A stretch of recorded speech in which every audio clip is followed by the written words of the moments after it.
৪২ দলের সঙ্গে তারেক রহমানের বৈঠক, যেসব আলোচনা হলো তা জানতে পারবো বিস্তারিত প্রতিবেদনে। প্রেশার দিয়ে দেখো আরো ৫ লাখ নিতে পারো কিনা, এমনটাই শোনা গেল এনসিপি নেতার মুখে। অপরাধ ঠেকাতে কার্যকর উদ্যোগ নেই বললেন মামুনুল হক। গত ১৬ বছর ক্যাম্পাসগুলোতে প্রকাশ্য রাজনীতির সুযোগ ছিল না বলে মন্তব্য করেছেন নূর। এতক্ষণ শুনছিলেন সংবাদ শিরোনাম, এবারে বিস্তারিত।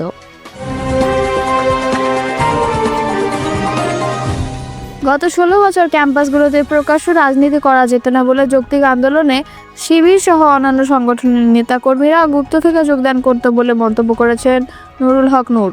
তিনি আরও বলেছেন, জুলাই আন্দোলনের পরবর্তী এখনও যারা প্রমিনেন্ট ফেস তাদের অধিকাংশের ছাত্র অধিকার পরিষদ থেকে উত্থান হয়েছে।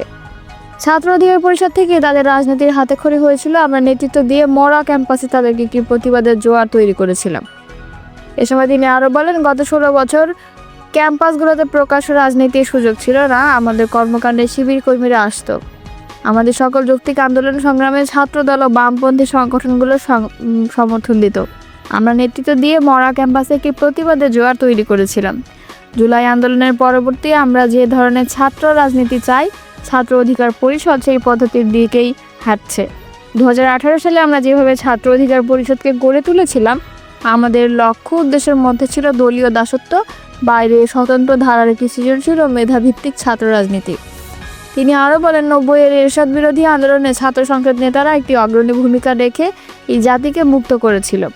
এ সময় আরও উপস্থিত ছিলেন রাজশাহী বিশ্ববিদ্যালয়ের ছাত্র অধিকারের সভাপতি, সম্পাদক সহ নেতাকর্মীরা। বাংলাদেশ খেলাফত মজলিসের আমির মাওলানা মামুনুল হক বলেছেন, আইন শৃঙ্খলা রক্ষা বাহিনীর সক্ষমতা রয়েছে, তারা দেশের আইন শৃঙ্খলা রক্ষা করতে পারে, কিন্তু বাস্তবে দেখা যাচ্ছে অপরাধ সংগঠিত হওয়ার আগ পর্যন্ত তারা নিষ্ক্রিয় থাকে।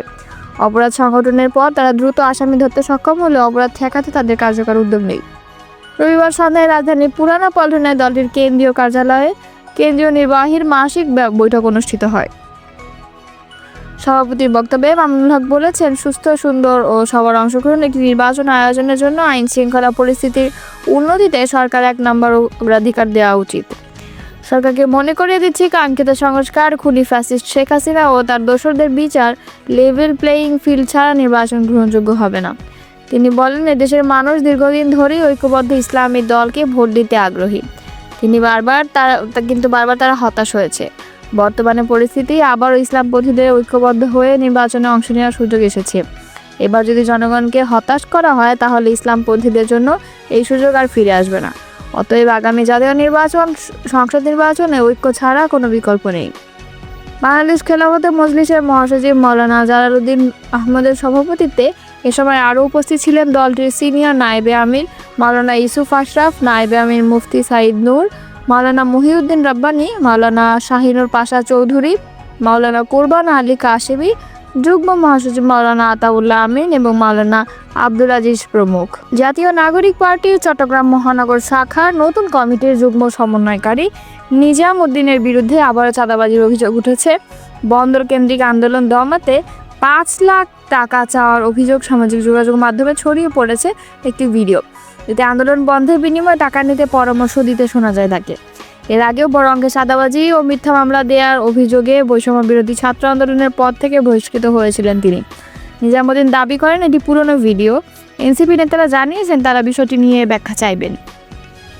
সামাজিক যোগাযোগ মাধ্যমে ফেসবুকে একটি ভিডিও আপলোড করে বৈষম্য বিরোধী ছাত্র আন্দোলনের চট্টগ্রাম নগর শাখার সাবেক যুগ্ম সদস্য সচিব রাহাদুল ইসলাম লেখেন, সাইফ পাওয়ার টেক বিরোধী আন্দোলন দমন করতে গিয়ে নিজামুদ্দিন ৫ লাখ টাকা আত্মসাৎ করেছেন। এটা শুধু দুর্নীতিই নয়, এটি ছাত্র জনতার বিশ্বাসের সঙ্গে সরাসরি বিশ্বাসঘাতকতা।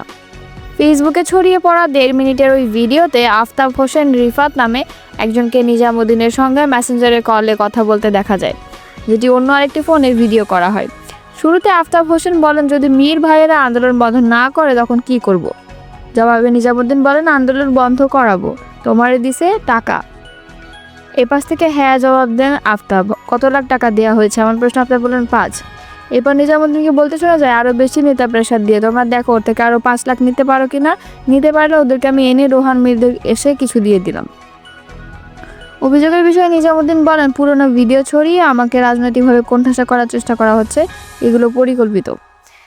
এর আগে গত 5 জুলাই নিজামের বিরুদ্ধে চাঁদাবাজির অভিযোগ এনে চট্টগ্রাম মেট্রোপলিটন পুলিশ কমিশনারকে চিঠি দিয়েছে রিয়াজুল জান্নাত নামের এক নারী। চিঠিতে ওই নারী উল্লেখ করেন 2 কোটি টাকা চাঁদা না পেয়ে তার স্বামীকে মিথ্যা মামলায় পুলিশে দিয়েছেন নিজামুদ্দিন। এরপর নিজামকে বহিষ্কার করা হয়েছিল, পরবর্তীতে কিছুদিন তাকে আবার দলে ফেরানো হয়েছে। সবশেষ 9 আগস্ট এনসিপির চট্টগ্রাম মহানগর কমিটির ঘোষণা করেন দলটির সদস্য সচিব আক্তার হোসেন ও এনসিপির মুখ্য সংগঠক হাসনাত আবদুল্লাহ। 32 সদস্যের ওই কমিটিতে নিজামকে যুগ্ম সমন্বয়কারীর দায়িত্ব দেওয়া হয়। দেশের বর্তমান পরিস্থিতি, গণতন্ত্র পুনঃপ্রতিষ্ঠা এবং জুলাই আন্দোলন সহ গত 17 বছরে ফ্যাসিস্ট সরকারের বিরুদ্ধে সোচ্চার দলগুলোকে এক কাতারে আনতে চান বিএনপির ভারপ্রাপ্ত চেয়ারম্যান তারেক রহমান। নির্বাচনেও মিত্রদের ঐক্যবদ্ধভাবে পাশে যান তিনি। ফেব্রুয়ারিতে জাতীয় সংসদ নির্বাচনের সময়সীমা ঘোষণার পর মিত্র 42টি দলের সঙ্গে 2 দিন পৃথকভাবে আনুষ্ঠানিক বৈঠক করে বিএনপি। এছাড়া আওয়ামী লীগ সরকারের আমলে নির্বাচন বর্জন করা আরও 22টি রাজনৈতিক দলের সঙ্গে শিগগিরই বৈঠক করার কথা রয়েছে তারেক রহমানের। জানা যায়, শুক্র ও শনিবার রাজধানীর গুলশানে দলীয় চেয়ারপারসনের রাজনৈতিক কার্যালয়ে যুগপৎ আন্দোলনে থাকা 42 দলের সঙ্গে বৈঠক করেন বিএনপি। এতে লন্ডন থেকে ভার্চুয়ালি যুক্ত হয়েছিলেন বিএনপির ভারপ্রাপ্ত চেয়ারম্যান তারেক রহমান। বিএনপি মহাসচিব মির্জা ফখরুল ইসলাম সহ দলের কয়েকজন শীর্ষ নেতাও এতে অংশ নেন। তখন নেতাদের উদ্দেশ্যে তারেক রহমান বলেন, দীর্ঘ আন্দোলন সংগ্রামের ধারাবাহিকতায় জুলাই ছাত্র জনতার অভ্যুত্থানে ফ্যাসিবাদের পতন হয়েছে। আসছে নির্বাচনের মধ্য দিয়ে জনগণের রায়ে বাংলাদেশকে গণতান্ত্রিক একটি কল্যাণ রাষ্ট্র হিসেবে গড়ে তুলতে হবে। বৈঠকে অংশ নেওয়া কয়েকজন নেতা অভিন্ন তথ্য দিয়ে যুগান্তরকে বলেন, বিএনপির ভারপ্রাপ্ত চেয়ারম্যান বলেছেন যে অন্তর্বর্তী সরকারের নির্বাচনী রোডম্যাপ ঘোষণার মধ্য দিয়ে আগামী নির্বাচনের প্রক্রিয়া এক ধাপ এগিয়েছে। এজন্য বিগত সময়ে বিএনপির সঙ্গে যুগপৎ আন্দোলনে থাকা রাজনৈতিক দল ও জোটের সঙ্গে আলাপ আলোচনা করেছেন তিনি। 31 দফা নিয়ে সবাইকে জনগণের কাছে যাওয়ার কথা বলেছেন। বৈঠকে মিত্র দলগুলোর নেতারাও যুগপৎ আন্দোলনের মতো আগামী নির্বাচনে বিএনপির পাশে থাকার প্রত্যয় ব্যক্ত করেছেন। একই সঙ্গে যুগপৎ আন্দোলনে থাকা যোগ্য নেতাদের নির্বাচনী কর্মকাণ্ডে সম্পৃক্ত করার কথাও বলেন কয়েকজন মিত্র নেতা। আগামী নির্বাচনে আসন ও সরকার গঠনের যোগ্যদের যথাযথ মূল্যায়নের প্রত্যাশার কথাও জানান তারা। সূত্র জানায়, বিএনপির ভারপ্রাপ্ত চেয়ারম্যান এই পর্যায়ে দেশের 68টি রাজনৈতিক দলের সঙ্গে বৈঠক করার কথা রয়েছে।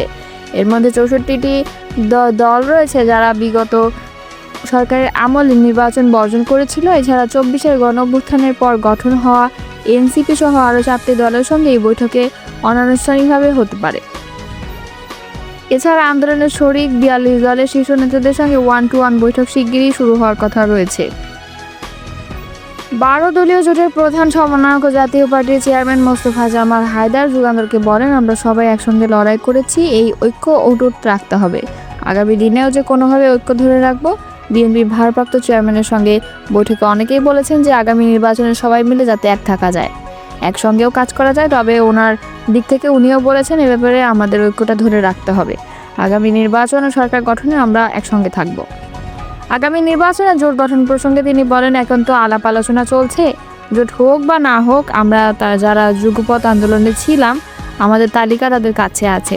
ওনার কাছ থেকে যে আশ্বাস আমরা পেয়েছি সেটা আমরা সবাই আশা করি একসঙ্গে মিলে নির্বাচনে অংশগ্রহণ করব।